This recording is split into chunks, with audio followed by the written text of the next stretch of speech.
সার না রাখলে স্যার আমাদের চলে না, সত্যি কথা স্যার। কালকে আমি রিকোয়েস্ট করে বললাম আপনাকে। 26 পর্যন্ত নবায়ন আছে? জি জি আছে। ঠিক আছে, এটা সম্পর্কে কোনো কথা না, আপনি ইয়েটা নিয়ে এসেছেন গোডাউনে দেখো দেখা লাইসেন্স হতে পারবে না, এটা দোকানের প্রকৃতি, বাট আপনার লাইসেন্স না, আপনার তো বুঝতে দোকানের প্রকৃতি লাইসেন্সের কোনো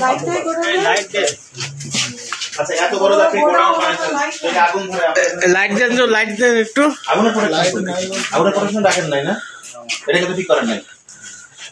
আপনাদের এই পৌরসভা কিন্তু মাঝে মাঝে ভিজিটে আসবেন বিভিন্ন গোডাউন, এরপরে আপনি এনার পৌরসভার ভিতরে কোনো অ্যাক্সিডেন্ট হলে কিন্তু প্রশাসকের উপর চলে আসবে। সব কটা গোডাউনে আপনি খেয়াল করতে হবে। দেখেন প্যাকেট দেখি, একটা নামান, একটা বস্তা নামান।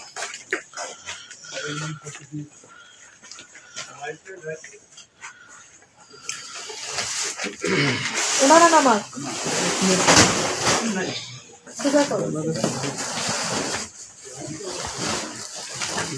বিএডিসি টিএসপি এবং কথা হচ্ছে না, ক্ষমা না, ক্ষমা কিছু আদালতের সামনে কোনো ক্ষমা চাবেন না, আর আদালতের সামনে পকেটে হাত দিয়ে দাঁড়াবেন না, সোজা হয়ে দাঁড়ান। আপনার কোনো ভুল আছে কিনা, আমাদের ব্র্যান্ডিং এ কোনো সমস্যা আছে কিনা?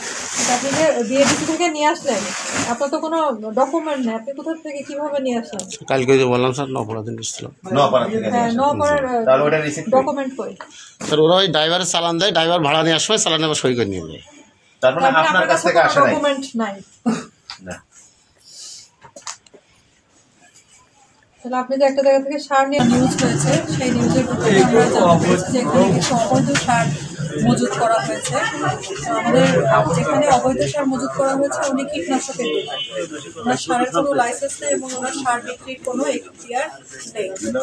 আমরা আসলে আমাদের বিসিআইসি ডিলার যারা, বিএডিসি ডিলার যারা, এবং এদেরকে আমরা সার্বক্ষণিক মনিটরিং করছি এবং এদের যে সারগুলো আসছে আমরা আগমনী বার্তা অনুযায়ী আমাদের উপসহকারী কৃষি কর্মকর্তাদের মাধ্যমে আমরা আমাদেরকে দোকানে বসিয়ে ওনার সারটা উনি 17 তারিখে রাত 12:30টার দিকে উনি নিয়ে এসেছেন।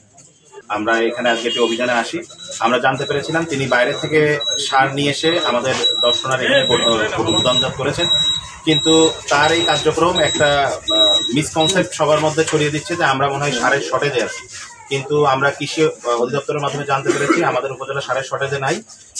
এটি সম্পূর্ণ তার অনভিপ্রেত একটি কার্যক্রম যেটা সে করছে এবং সেটি বাইরের থেকে সার নিয়ে এসে সে গুদামজাত করেছে। এই গুদামজাতটি অবৈধ এবং একটি মিসব্র্যান্ডিং, এই কারণে তাকে সার ব্যবস্থাপনা আইন 2006 1 লক্ষ টাকা জরিমানা করা হয়েছে।